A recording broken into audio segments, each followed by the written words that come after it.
இப்போ நீங்கள் வீடியோவில் பார்க்குறீங்கல்ல, இதை பற்றி தான் இன்றைக்கி நம்ம வீடியோவில் பார்க்க போகிறோம். இந்த வீடியோ வந்து ஒரு மோட்டிவேஷனான வீடியோ. அதனால் இந்த வீடியோவை நீங்கள் ஸ்கிப் பண்ணாமல் முழுசாக பாருங்கள். இப்போ நம்ம எங்கே இருக்கோம் அப்படின்னு பார்த்தீங்கன்னா, மொட்டகோரத்தில் இருக்கோம். இது வந்து தூத்துக்குடியில் திரேஸ்வரத்து அங்கிட்டு உப்பளத்துக்கு பக்கத்தில் அப்படியே போய்கிட்டே இருந்தோம்னா அந்த கடைசி எண்டில் இந்த இடம் வரும். போய்கிட்டு இருக்கும்போது அப்படியே பார்த்தோம், ஒரு சைடில் ஒரு தாத்தாவும் ஒரு பாட்டியும் உட்காந்து ஏதோ ஒரு வேலை பார்த்துக்கிட்டு இருந்தாங்க. என்னடா வேலை பார்த்துக்கிட்டு இருக்காங்க அப்படின்னு சொல்லிட்டு பக்கத்தில் போய் பார்த்து அவங்கள்ட்ட கேட்டோம், எல்லாத்தையும் விசாரித்தோம். என்ன பண்ணுறாங்க அப்படின்னா, அந்த சுப்பிலாம் இருக்குல்ல, கரையில் ஒதுங்குற சுப்பி, தேவையில்லாத சுப்பி, செத்த சுப்பியெல்லாம் இருக்குல்ல, அந்த சிப்பிகளை தனித்தனியாக பிரித்து அதை வந்து அனுப்புகிறாங்க. அதாவது இன்னொரு கம்பெனிகளுக்கு கொடுக்குறாங்க. அதைத்தான் அவங்க பண்ணுறாங்க. என்னடா இந்த வயசுலேயே வந்து இப்படி வேலை பார்க்காங்களே அப்படின்னு சொல்லி பக்கத்தில் வந்து நின்று பார்த்தோம். அவங்கள்ட்ட தான் எல்லாத்தையுமே கேட்டோம், என்ன பண்ணுறீங்க அப்படின்னு சொல்லி கேட்டோம். அவங்க தான் எல்லா விவரத்தையும் சொல்கிறாங்க. இது பண்ணுறோம்ப்பா அப்படின்னு சொல்லி சொன்னாங்க. அதாவது என்ன பண்ணுறாங்க அப்படின்னா, வீடியோவில் நீங்கள் ஃபஸ்ட்டு பார்த்துருப்பீங்க, அந்த கடல் அலைக்கு பக்கத்தில் இருக்கிற அந்த சுப்பி, அந்த பொடி பொடி சங்கு இருக்குல்ல, அதுதான் இது எல்லாமே. அது எல்லாத்தையுமே வந்து ஒரு கச்சால் அள்ளி போடுவாங்க. அள்ளி போட்டு இந்த அவங்க பக்கத்தில் ஒரு சின்ன டென்ட் மாதிரி அடிச்சிருக்காங்க ஏனலுக்காக. ஏன்னா சரியான வெயில், பார்த்தவங்களுக்கே தெரியும்.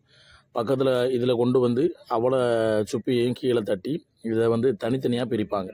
எப்படி பிரிக்காங்க நீங்களே பாருங்கள். மொத்தமாக இதை வந்து தட்டிடுவாங்க. தட்டினதுக்கு அப்புறம் இதுதான் அந்த கச்சா. இந்த கச்சாவில் தான் அங்கேருந்து அள்ளி எடுத்துகிட்டு வருவாங்க. எடுத்து கொண்டு வந்து இந்த அள்ளி போட்டிருக்காங்க. இதெல்லாமே வந்து தனியாக பிரித்தது கொஞ்சம் நல்லது. அதாவது நல்ல சுப்பி இருக்குல்ல, அது மட்டும் இது. மீதி இருக்கிற அந்த சுப்பியில் உள்ள கழிவு தான் இது. பார்க்குறீங்களா, தெரியுதா? அந்த நல்ல சுப்பியெல்லாம் எடுத்ததுக்கப்புறம் மீதி கழிவு உள்ள சுப்பி தான் இது. தனியாக பிரித்த சுப்பி, நல்ல சுப்பியெல்லாம் கிலோ வந்து ஒரு 6 ரூபாய்க்கு எடுப்பாங்களாம். அதுக்கப்புறம் இந்த கழிவான இதெல்லாம் இருக்குல்ல, இது எல்லாமே வந்து ஒரு மூடை வந்து 60 ரூபாய்க்கு எடுப்பாங்களாம். இதெல்லாம் கொண்டு போய் என்ன பண்ணுவாங்க பாட்டி அப்படின்னு சொல்லி கேட்டேன். இதை வந்து இவ்வளோ வெயிலில் உட்காந்து நீங்கள் வந்து இப்படி தனித்தனியாக பிரிச்சுக்கிட்டு இருக்கீங்களே, இதெல்லாம் வந்து என்ன பண்ணுவாங்க, இதை கொண்டு போய் கொடுக்குறதுல உங்களுக்கு என்ன லாபம் கிடைக்கும் அப்படின்னு சொல்லி கேட்டோம்.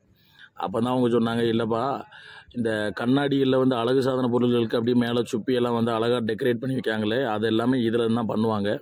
நாங்கள் இதை வந்து ஒரு கம்பெனிக்கு கொடுத்துருவோம். அவங்க என்ன பண்ணுவாங்கன்னா, இதை வந்து நல்லா க்ளீன் பண்ணி இந்த ஆசிட் இதெல்லாம் போட்டு நல்லா பளபளன்னு ஆக்கி அவங்க வந்து இந்த டெக்கரேஷன் பண்ணுற அந்த பொருட்களுக்கெல்லாம் டெக்கரேஷன் பண்ணுவாங்களே, அந்த இதுக்கு வந்து செட் பண்ணிடுவாங்க அப்படின்னு சொல்லி சொன்னாங்க. இப்போ நம்மளே ரொம்ப பெரிய வீட்டுகளெல்லாம் பார்த்துருப்போம், இந்த தோட்டங்கள் இருக்கும், அப்புறம் இந்த ஃபவுண்டெயினு, அப்புறம் கண்ணாடி, இந்த இதுலலாம் அழகு சாதன பொருட்கள் எல்லாம் அப்படியே சுப்பி, இந்த சங்கு, இது எல்லாமே வந்து அப்படியே ஒட்டி ஒட்டி வச்சுருப்பாங்களே, அதுதான் இது.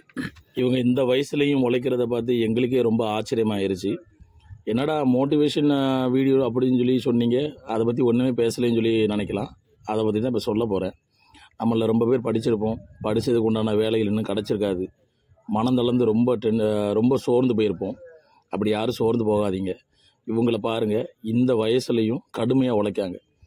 அப்போ நம்ம பட்ட கஷ்டத்துக்கு கண்டிப்பாக நல்ல பலன் கிடைக்கும். அதனால் யாரும் தளர்ந்து போகாதீங்க. அவங்கவுங்களுக்கு உண்டான பலன் கண்டிப்பாக கிடைக்கும். இந்த வீடியோ எப்படி இருக்குன்னு மறக்காமல் கமெண்ட் பண்ணுங்கள். நம்ம சேனலை சப்ஸ்கிரைப் பண்ணுங்கள், லைக் பண்ணுங்கள், உங்கள் ஃப்ரெண்ட்ஸுக்கு ஷேர் பண்ணுங்கள். உங்கள் ஃப்ரெண்ட்ஸையும் நம்ம சேனலை சப்ஸ்கிரைப் பண்ண சொல்லுங்கள். இந்த வயசுலையும் அயராது உழைக்கிற இந்த பாட்டிக்கும் தாத்தாவுக்கும் உங்கள் சார்பாகவும், கடல் தான் எங்கள் வீடு நம்ம சேனல் சார்பாகவும் தலை வணங்குறோம். அதனால் யாரும் மனம் தளர்ந்து போகாதீங்க. இந்த பாட்டியும் தாத்தா தான் நமக்கு ஒரு மோட்டிவேஷன்.